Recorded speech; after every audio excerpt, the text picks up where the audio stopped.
Bienvenue dans les podcasts de l'envie. Chaque épisode est une porte entrouverte sur une décision, un moment, un déclic, une action qui aura souvent été à l'origine de bien belles aventures. Ici, l'envie n'est pas un mot abstrait. C'est une force concrète, celle qui sépare ceux qui rêvent de ceux qui font. Là, aujourd'hui, je reçois Chloé Ribrol. Et Chloé, c'est une jeune femme mariée de 27 ans qui habite à New York depuis un an. Et après une très belle réussite dans ses études, sanctionnée par un double diplôme, à la fois d'ingénieur agro et de l'autre côté un master en business à Lyon, elle intègre un cabinet de conseil réputé auprès de multinationales agro. Alors, elle est super contente, elle est convaincue d'avoir trouvé sa piste d'envol, comme tous les gens qui sortaient, j'imagine, de sa promo. Et puis, elle commence ses missions. Et puis, rapidement, Chloé, elle comprend qu'elle s'est trompée. Et qu'elle s'est fourvoyée dans une direction qui lui donne pas du tout envie de poursuivre. Et ce chemin qui a été si convoité, finalement, c'est pas forcément le bon. Puis un jour, boum, elle a envie de faire un truc. Elle a envie de réaliser un rêve et de se lancer dans une aventure assez étonnante. Alors pour ça, je vais recevoir Chloé. Bonjour Chloé. Bonjour. Alors merci déjà du temps que tu nous accordes entre deux fournées, si j'ai bien compris, pour nous raconter ton histoire d'envie. Et je te pose la question rituelle que je pose à tout le monde, c'est quoi l'envie qui a bousculé ta vie au point de tout lâcher pour t'engager dans cette aventure qui est quand même très audacieuse? Alors moi, c'était, l'envie de faire de la pâtisserie et de vivre de ça, en fait. Et après ça c'est une envie que j'ai toujours eue. J'ai fait de la pâtisserie depuis que je suis petite. Je m'occupais toujours du dessert quand il y avait des invités et tout ça. Et à chaque fois que je parlais de l'avenir, je disais, «Un jour, j'ai envie, d'ouvrir, ma petite pâtisserie ou mon petit coffee shop et faire des gâteaux et que ce soit vraiment mon métier». Et c'est ça vraiment, l'envie qui m'a drivée. Et cette envie, elle est arrivée après tes études? Oui, non. Ah, Alors oui et non. Dans le sens où, j'ai toujours, pensé à cette reconversion. Je me souviens qu'en première année d'école d'ingénieur, agro, entre ma première et ma deuxième année, je regardais un petit peu, les écoles de cuisine dont, l'Institut Paul Bocuse pour voir si je pouvais pas faire une passerelle pour directement passer en deuxième année ou ce genre de choses. Et mais à l'époque, juste je le regardais. Mais je me lançais pas. Alors je sais pas vraiment pourquoi. Je pense que c'était un mélange de plein de choses et il y a eu plein de périodes comme ça dans ma vie où j'ai pensé à faire ce changement. Aussi quand j'ai eu mon diplôme du coup d'ingénieur, où il fallait que je trouve le moment où il fallait que je trouve mon premier stage, j'avais regardé des stages en pâtisserie. Puis après je m'étais dit, «Bon non, je vais quand même faire un truc en lien avec mon diplôme d'ingénieur et tout ça». Donc il y a eu plusieurs moments où je me suis dit: «Et pourquoi pas?» Et en fait, à chaque fois, je me suis dit, «Bon, non, là, j'ai une petite route tracée, on va essayer de rester dessus, quoi». donc quand tu as voulu quitter ton poste de consultant, tu savais exactement ce que tu avais envie de faire à la base? Cette envie, elle t'a poussé vers un truc que tu as suivi? Ah oui, oui, tout à fait, mais après quand j'ai quitté mon poste de consultante, j'étais déjà inscrite pour passer le CAP. Donc je l'ai quitté mon poste en sachant vraiment exactement ce qui allait se passer pour moi dans l'année qui allait suivre vis-à-vis de cette reconversion. Alors comment ça se passe le retour à l'école de quelqu'un qui a déjà fait 3 ou 4 ans d'études, qui a fait, de l'expérience, puis qui retourne à l'école? Ça se passe comment? C'est compliqué? C'est pas compliqué? Les gens, ils ont quel âge? Alors moi, la particularité, c'est que j'ai pas fait mon école, de pâtisserie, c'était en ligne. Donc ça, c'était assez chouette parce que ça m'a permis, d'allier mon travail de consultante et ma reconversion dans un premier temps. Ce qui a été le plus bizarre, c'était plutôt, les stages, en fait. Parce que là, je me suis rapidement retrouvée avec des gamins de 14 ans en pâtisserie, qui, en fait, étaient hiérarchiquement supérieurs à moi. Donc en fait, moi, je me retrouve dans un labo avec des gosses, de 15 ans qui me disent, «Ouais, fais ci, nettoie ça et tout», et en fait, à ce moment-là, moi, je dois juste me taire et faire ce qu'on me demande, quoi. Et là, l'envie, elle continue à exister en disant: «De toute façon, c'est un mauvais moment à passer, mais ça va se passer», c'est ça? Bah, oui et non, dans le sens où, je pense qu'il y a beaucoup de gens voulant faire ce genre de reconversion. Je parle pâtisserie, je parle cuisine parce que j'ai parlé à beaucoup de personnes, qui ont fait la même chose que moi. Il y a un peu une désillusion quand on commence, la reconversion justement, parce que c'est un milieu on sait que c'est un milieu dur parce qu'on nous le dit tout le temps, mais en fait, c'est loin de ce qu'on pourrait s'imaginer. C'est-à-dire qu'entre, la petite Chloé de 16 ans qui fait ses gâteaux chez elle, pour les invités qui arrivent à la maison et se lever à 3 heures du matin pour bosser pendant 15 heures d'affilée sans pause dans un labo en sous-sol et tout ça, ça n'a absolument rien à voir, quoi. Donc honnêtement, le début est un peu compliqué. Ça m'a fait me poser beaucoup de questions forcément, Mais aujourd'hui, là où j'en suis, enfin ça valait clairement la peine, quoi. Et quel était le regard des gens chez qui tu étais en stage, qui finalement avaient une stagiaire un peu ovni, quoi? Parce que si tu étais au milieu de gamins de 14 ans, comment ils te voyaient? Ils te voyaient Ouais. comme un concurrent ou comment ça se passait? J'arriverai pas trop à dire comment eux me voyaient. Je pense, il y avait pas forcément une grosse différence. Enfin, je pense que si pour eux quand même, il y a un côté de: «Je viens pas du monde de la pâtisserie, j'ai pas commencé comme eux quand j'avais 14 ans». Donc j'y connais pas grand-chose en fin de compte. Mais à ma grande surprise, en fait, dans chacun de mes stages, je me suis retrouvée avec des personnes soit de mon âge, soit plus âgées qui aussi étaient en reconversion, en fait, en pâtisserie. Ça, c'est assez commun, en fait, en fin de compte. Alors, si je reviens un peu en historique et pour revenir à la genèse de l'histoire, le déclic de cette envie, comment est née cette envie de te lancer dans la pâtisserie? Parce que tu aurais pu vouloir te lancer dans la fabrication de maquettes ou autre chose. Est-ce que c'est l'envie qui t'a choisi ou c'est toi qui l'as cherché? Comment c'est né quand tu étais petite fille, cet amour ou cette envie de faire de la pâtisserie? C'est né, de mes grands-mères, donc mes 2 grands-mères, elles me faisaient tout le temps des gâteaux. À chaque fois que j'allais chez elle et en fait, pour moi, je pense en grandissant, c'est vraiment devenu en plus j'adorais tout ce qui était sucré, je pense que c'est vraiment devenu, la marque d'affection, de montrer qu'on aime quelqu'un, en fait. On lui fait des gâteaux, et du coup, ben, en grandissant rapidement, moi, j'ai voulu aussi, faire ça pour rendre l'appareil, on va dire, et partager mon amour aussi. Et dans un premier temps, je faisais des petits trucs, par-ci par-là et en fait, après, j'ai commencé à goûter des bons gâteaux, mais à chaque fois, je me disais: «Ah bah ça, je le trouve très bon, mais j'aurais peut-être changé ci, j'aurais peut-être changé ça». Et du coup, je me suis dit: «Bah, je vais essayer de le refaire, mais comment moi, je l'aurais imaginé, en fait». Et en fait, c'est comme ça que j'ai commencé à faire des gâteaux beaucoup plus élaborés. Donc ça, c'était vraiment plutôt un passe-temps. Mais c'était un passe-temps qui me prenait tout mon temps, quoi. Genre, moi, à mes 18 ans, je mettais des réveils des fois à 3 heures du matin parce qu'il fallait que j'aille, retourner une pâte, ou enfin faire une prochaine étape de ma recette, et j'étais vraiment à fond dedans. C'est vraiment quelque chose qui me passionnait. C'est les seuls moments, en fait, où, je ne voyais pas le temps passer. Moi, je suis quelqu'un, je suis assez impatiente, on va dire et j'ai toujours besoin que ça bouge et tout et je regarde tout le temps ma montre, quoi qu'il se passe et quand je fais de la pâtisserie, c'est vraiment le seul moment où je pense à rien d'autre qu'à ça. Et tu regardes quand même le temps de cuisson, non?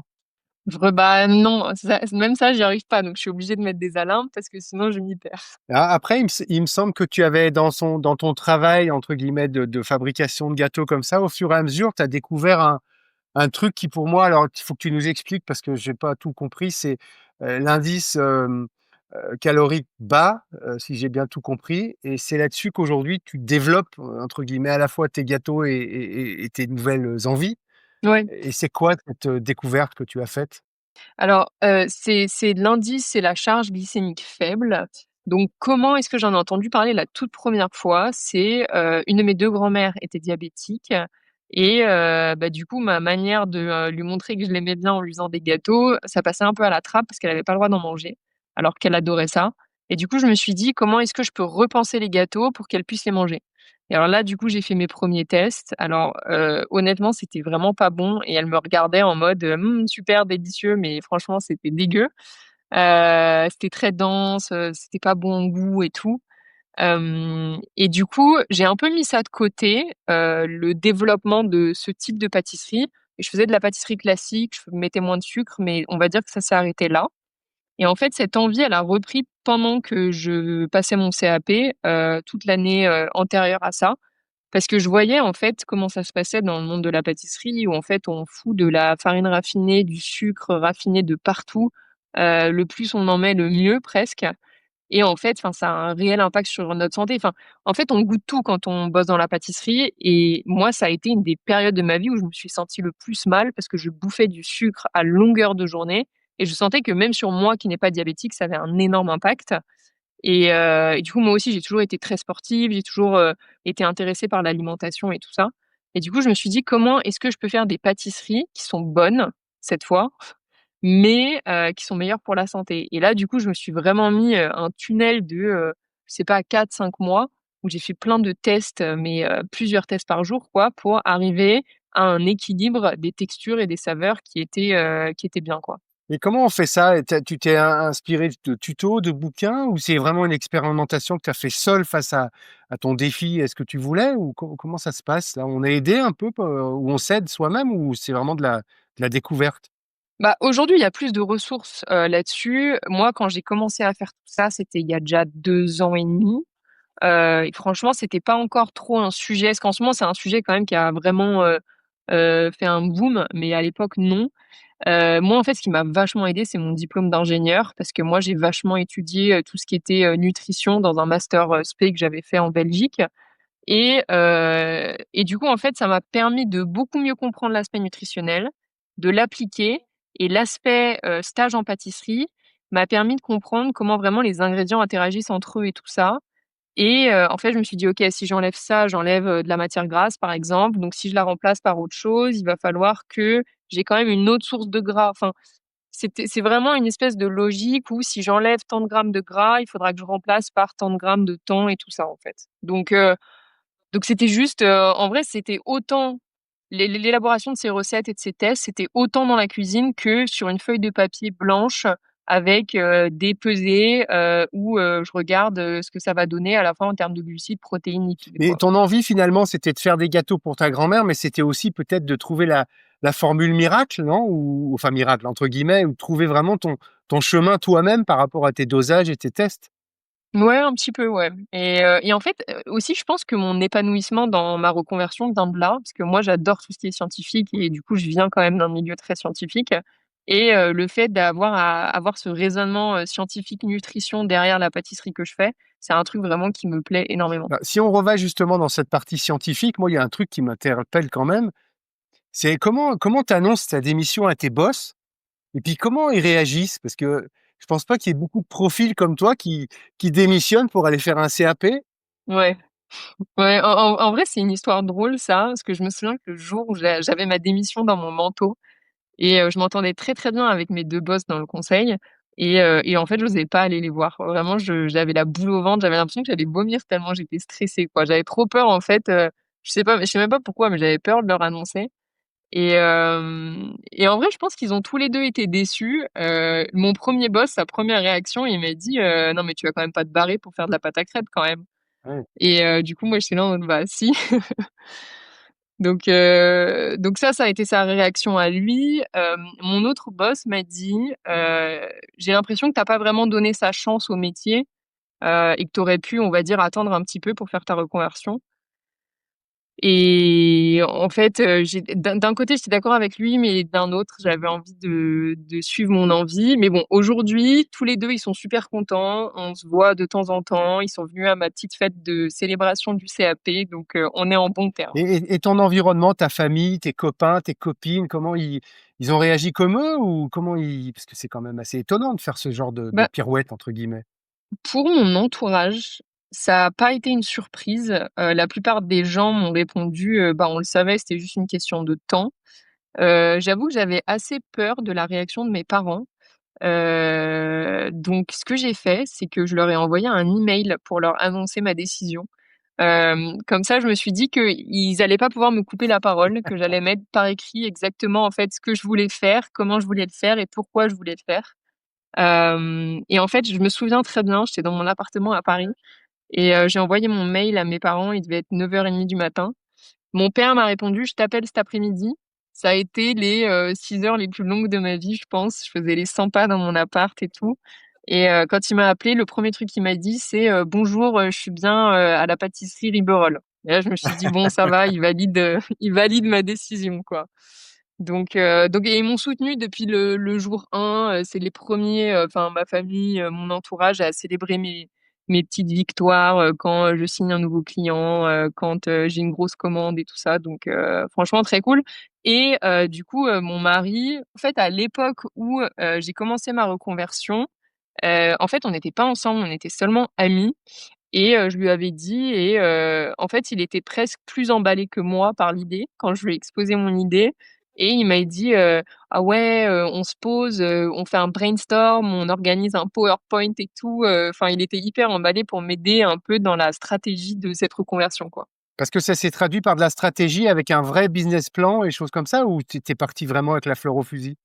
Ah non, non, franchement, il y avait quand même, bah, typiquement, ça peut paraître bête sur le papier, ou quelque chose de pas réfléchi, mais typiquement, du coup, j'ai créé un compte Instagram où je parle, en fait, de tout ce qui est indice charge glycémique faible et en fait, ça, par exemple, ça faisait partie de la stratégie de se dire: «OK, donc pour l'instant, j'ai pas encore mon CAP, je peux pas vraiment vendre de gâteaux, j'ai pas de structure claire.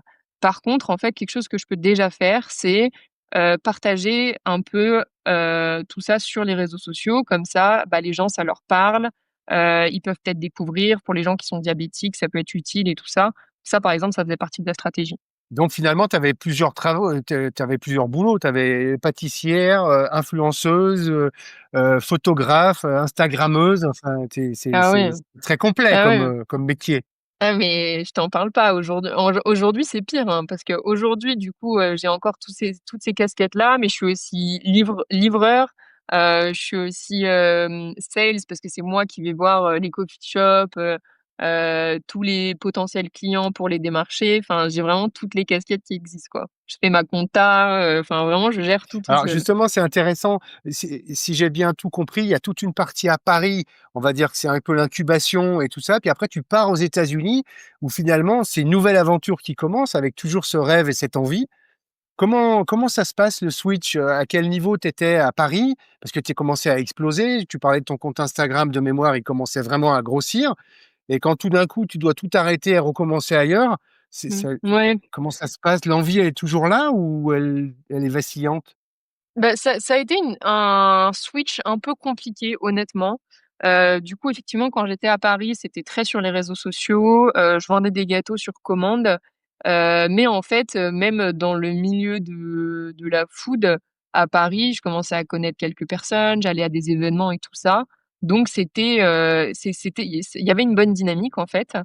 Et du coup, quand Samy m'a dit, «Bah, on me propose un poste aux US et tout», bah, moi, je l'ai encouragé à y aller. Je lui ai dit que je viendrais avec lui parce que je trouvais que l'opportunité était vraiment dingue. Et moi, je le voyais aussi comme une opportunité pour moi parce que je me suis dit: «C'est génial de, bah, pouvoir, aussi faire de la pâtisserie française, à l'étranger». C'est quelque chose, qui pourrait bien fonctionner. Mais c'est vrai que j'avais sous-estimé plein de choses, notamment les démarches administratives aux États-Unis. Et en fait, du coup, pour moi, ça là, il y a quand même eu presque 1 an, où ça a été vraiment une longue mise en marche parce que, bah, il y a énormément de paperasse pour pouvoir créer son entreprise aux États-Unis. Il y a le décalage horaire et mine de rien, on n'y pense pas, mais moi, du coup, qui, à l'époque, postais beaucoup sur les réseaux sociaux, en fait, quand on est en décalage avec tout le monde, bah, là, l'envie, elle était un peu partie justement, j'étais un peu découragée. Je me disais: «Bah, les gens, ils ont déjà fait la moitié de leur journée. Moi, j'essaie d'interagir avec eux et tout, mais c'est pas forcément efficace». Donc j'avais du mal à m'y retrouver. Là, je me suis remis dans une meilleure dynamique, mais j'avais perdu un petit peu l'envie de ça, pendant quelque temps. Je m'étais même posé la question de: «Est-ce que je continue ou pas?» Puis après, je me suis dit: c'est trop génial». Je reçois des messages tous les jours de gens qui sont trop contents de refaire mes recettes et tout et ça a pas de prix donc je me suis dit: «Allez, continuons». Mais du coup, ouais, ça a été un switch, technique, mais maintenant que j'appréhende mieux, le système, comment ça fonctionne ici et tout, bah, ça fonctionne bien. Je fais du B2C, du B2B, dans des coffee shops et tout ça et en vrai, c'est vraiment top. Alors, par exemple, tout ton compte Instagram, tout ce que tu avais en France, tu as continué à l'alimenter ou est-ce que tu as ouvert un compte aux États-Unis et tu as recommencé à zéro ou tu as fait des switches ou est-ce que tu fais des vidéos en anglais pour d'un côté et des vidéos en français de l'autre ou...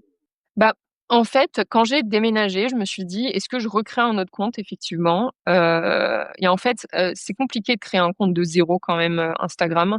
Moi, j'ai déjà mis l'énergie, beaucoup d'énergie une fois, du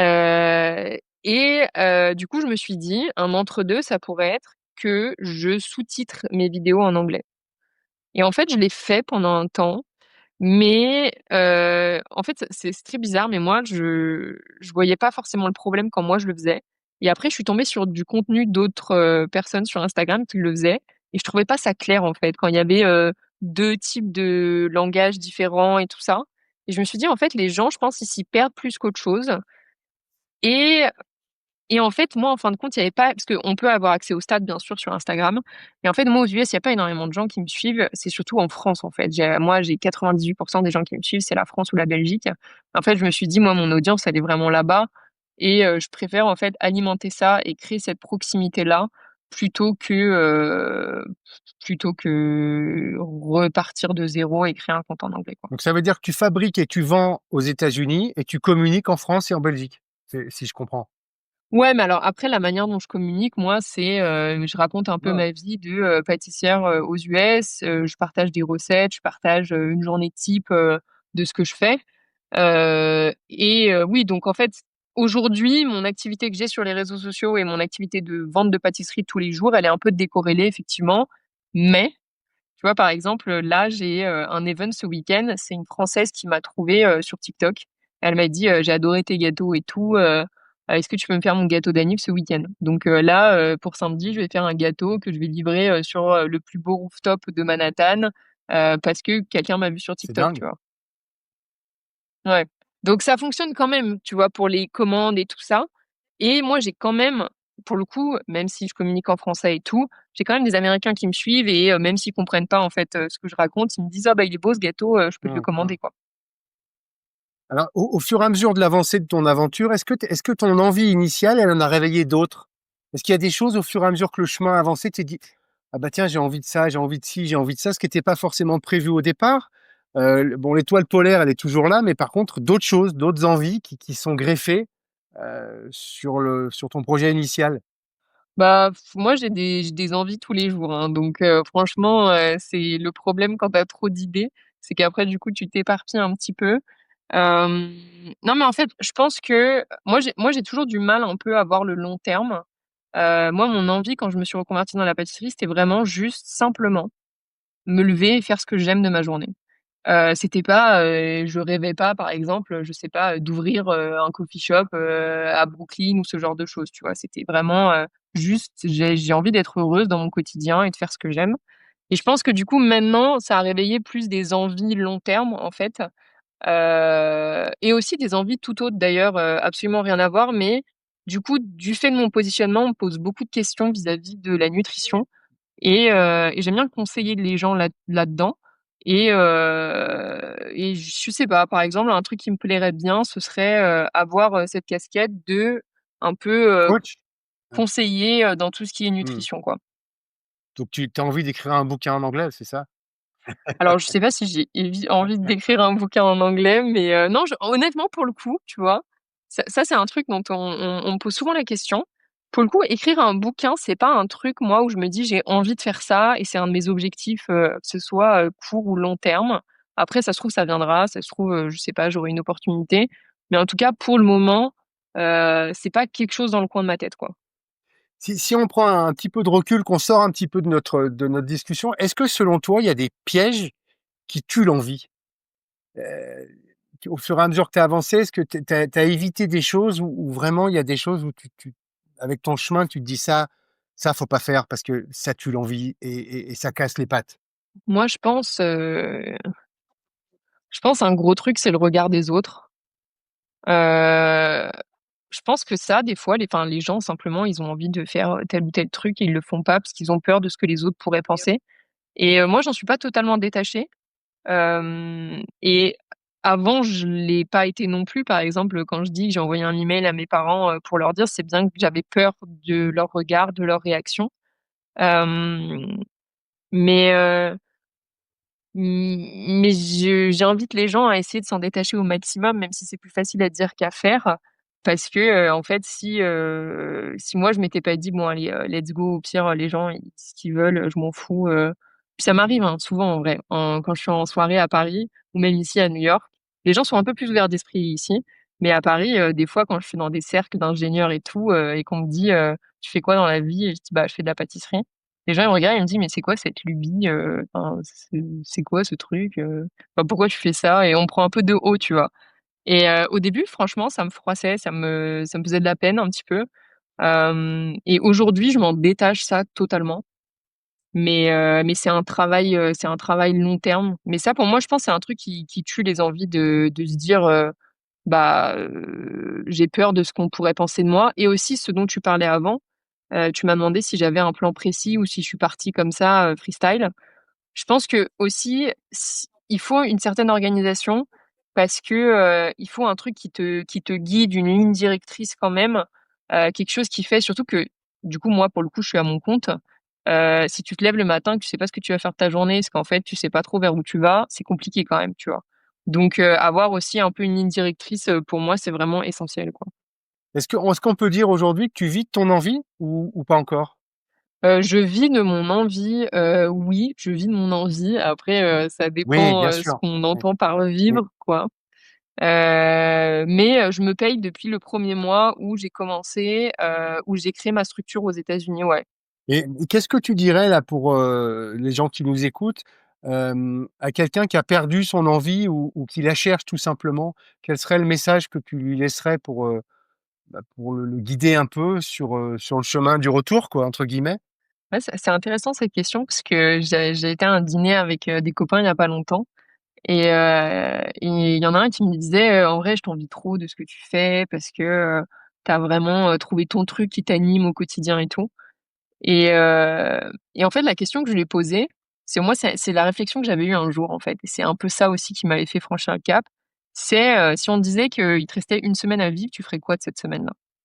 Et moi, en vrai, ça peut paraître hyper bateau, en fait, comme question, et comme réponse, mais moi, c'était vraiment juste passer du temps avec ma famille, faire des gâteaux et voyager, quoi. Et hem et du coup, enfin, c'est pour ça que quand, j'ai voulu démissionner du conseil et que je cherchais un taf et que rien me plaisait, je me disais: «Putain, mais en fait, enfin, encore une fois, réflexion un peu bateau, mais on sait pas quand est-ce qu'on va mourir et si je meurs demain, j'aurais clairement pas fait ce que j'ai envie de faire, quoi». Et du coup, je me suis dit: «Mais en fait, le truc que je raconte à tout le monde que je vais faire quand j'aurai 35 ou 40 piges, en fait, pourquoi je le fais pas maintenant?» Donc heu, donc en fait, je sais pas, j'inviterais les gens aussi à se poser cette question de s'il leur restait une semaine à vivre, ils l'occuperaient comment la semaine? Bon, sans parler juste de sortir et de profiter de sa famille, quoi. Dans les autres activités un petit peu plus poussées, c'est quoi qui les anime et c'est quoi qui les font se sentir Est-ce que vivants, tu as quoi? l'impression que quand tu vis avec cette envie et que tu développes finalement, aujourd'hui une entreprise, mais hier c'était développer un segment, tu des gens dans ton envie? Il y a des gens qui te suivent parce que tu donnes envie? Ah mais tu sais que tous les jours, j'ai des messages sur les réseaux sociaux de gens qui me disent, «Est-ce qu'on peut s'appeler? J'ai trop envie de faire ce que tu fais, c'est génial», et franchement, j'ai des gens même aujourd'hui qui me demandent de les prendre en stage et tout. Bon alors moi aujourd'hui, enfin c'est en plus c'est super compliqué parce que c'est des gens français et moi maintenant je suis aux US, mais je vois qu'il y a une, enfin vraiment, les gens enfin ouais, ça donne envie à d'autres gens, quoi. Et pour terminer, quelle serait pour toi ta définition de l'envie? Ma définition de l'envie, moi, je le verrais un peu comme, je sais pas, comme un peu une petite étincelle qui réchauffe l'âme. Je sais Ouais, pas si tu très vois? bien. Mais même là, du coup, dans le process de reconversion, parce que là, on peut penser que c'est, tous les jours facile, mais je l'ai dit un petit peu avant, mais ça a été beaucoup de remises en question, beaucoup de hauts, de bas et tout. Et en fait, à chaque fois que j'ai des doutes et que je me pose beaucoup de questions, genre, je reviens à ça, en fait. Je me dis: «C'est cette reconversion et le fait de faire de la pâtisserie tous les jours, le fait que les gens puissent profiter, de mes gâteaux, qu'ils soient contents et que j'ai des bons retours et tout, c'est vraiment un truc qui me réchauffe le cœur, quoi». Donc finalement, quelque part, tu crées l'envie aussi en apportant ton œuvre. Tout à l'heure, tu parlais de ton rooftop, à Manhattan. Quand tu vas arriver avec ton gâteau, tout le monde va avoir envie de le goûter. Donc finalement, tu crées de l'envie avec ton projet, quoi. Ouais, exactement. Mais tu sais, maintenant que tu dis ça, en fait, moi, un de mes objectifs aussi, avant de lancer tout ça, c'était qu'en fait, on soit pas indulgent avec mes gâteaux parce qu'ils sont meilleurs pour la santé. Je voulais en fait que les yeux fermés, tu te rendes pas compte que ce soit des gâteaux qui sont meilleurs pour toi. Et d'ailleurs, j'avais mis un message à l'époque, j'avais très peu d'abonnés sur Instagram, je devais en avoir, je sais pas 500, et j'avais mis un message, «Est-ce qu'il y a des gens dispo samedi pour venir goûter des gâteaux et tout?» Et chez moi, avec l'aide de deux trois potes, on avait installé, tout le salon, on avait fait des petites assiettes pour tout le monde et j'avais donné des questionnaires et tout ça. Il fallait que les gens y répondent sur, comment ils trouvaient les gâteaux, mais personne savait, en gros, que c'était, iGEBA et tout, quoi. Et du coup, je voulais des retours, en fait, hyper honnêtes et hyper sincères, et en fait, moi, j'ai validé mes recettes à partir du moment où les gens ne savaient même pas que c'était, différent de la pâtisserie traditionnelle. Donc en fait, aujourd'hui, c'est encore le cas, c'est-à-dire que, par exemple, Moi, il y a un coffee shop auquel je vends mes gâteaux, ils le disent même pas presque que en fait, c'est à indice glycémique faible. Ils disent simplement que c'est sans gluten, parce que je fais sans gluten aussi. Mais le reste, ils le disent pas parce que en fait, si quelqu'un demande, ils répondent, mais ça se vend tellement bien parce que c'est bon que, bah, il y a pas de souci, quoi, tu vois? Et ça pour même du coup d'un point de vue visuel, moi j'ai envie d'avoir un gâteau beau et j'ai envie d'avoir un gâteau bon et de même pas vraiment voir la différence. Tu le sens la différence quand même après l'avoir mangé, mais sur le moment, bah, en vrai quand tu t'y connais pas non plus, tu es pas un expert là-dedans, c'est compliqué de faire la différence. Bon, bah, écoute, Chloé, en tout cas, un grand merci pour ton témoignage. Après, je voudrais juste, peut-être pour toi, pour tout le monde, c'est les gens qui veulent te connaître. Alors, tu parlais d'un Instagram. Je sais qu'il est assez fourni maintenant, parce qu'il était à 300, mais aujourd'hui, je crois qu'il est un peu plus. Comment, est-ce qu'éventuellement, tu voudrais laisser, je sais pas, un lien ou une trace, ou comment les gens peuvent te suivre ou te voir et découvrir un peu qui tu es, un peu plus de détails par rapport à ce podcast? Ouais, bien sûr, bah, sur Instagram, c'est, Baka by Clo, Bakabyclo. Je sais pas si on a la possibilité de mettre le lien en Je le dessous, mettrai, je pense que je le du mettrai. podcast. Ouais, ouais, ouais. OK. Donc les gens qui écoutent ce podcast peuvent éventuellement rentrer en contact avec toi, te poser des questions, enfin des choses comme ça sur ton réseau. Ouais, bien sûr, tout à fait, OK. exactement. Bon, bah, écoute, tu as un truc à rajouter? Est-ce que j'ai un truc à rajouter? Bah, encore une fois un peu bateau, mais de croire en ses rêves et de si vous avez une envie de pas attendre, de le faire quoi. Parce qu'on sait jamais de quoi demain sera fait et on là aujourd'hui on est jeune, on est dynamique, il faut y aller quoi. Bon, bah, écoute, merci beaucoup et puis, bah, bonne route, hein. Bah, merci beaucoup, avec plaisir. Ce que vous venez d'entendre n'est pas une success story. C'est juste la voix de quelqu'un qui a activé une envie profonde, en l'occurrence la sienne. Et vous, elle dit quoi la vôtre en ce moment? Écoutez-la, laissez-la parler. Et souvenez-vous bien que l'envie est à la vie ce que la noisette est pour l'écureuil. Une réserve d'énergie, de plaisir, parfois même de survie. Alors ne laissez personne appuyer sur le bouton play de vos envies à votre place. Sauf peut-être pour écouter un prochain épisode des podcasts de l'envie.